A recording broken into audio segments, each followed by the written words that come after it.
नमस्कार मंडळी, या इथं साडी नेसली आहे मी आणि तयार होती आहे कारण की मला जायचं आहे शेतामध्ये. आणि आज हे पण सोबत असल्यामुळे म्हटलं की खूप दिवस झालं घरात बसून कंटाळ्यासारखं झालेलं, सो थोडंसं शेतात फेरफटका मारू. आणि आज आपले आंबे पण उतरवायचे आहेत. श्री आणि शौर्य पण सोबत आले, तर हे झाडावरती चढलेत आंबे उतरवण्यासाठी आणि भैया खालून आंबे काढतोय आणि श्रीचं चाललंय की मामा मला काढू देत म्हणून. तो किती हट्ट करतोय पाहू शकताय.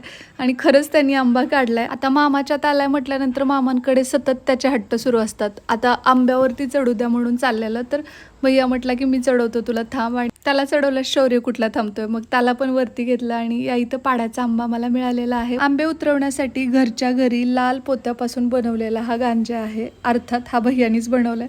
वरतून जे आंबे कलेक्ट केलेले आहेत ते खाली ओतले जातात आणि त्यानंतर मग ते माझ्याकडे काम आहे की बसल्या बसल्या मी ते भरायचे. मध्येच मग मी पाडाचे आंबे एक दोन चाखले. त्यानंतर या दोघांनी भरपूर सारे आंबे खाल्ले, मस्ती केली आणि परत आंबेही भरू लागले. त्यानंतर आम्ही घरी आलो आंबे घेऊन. बाय.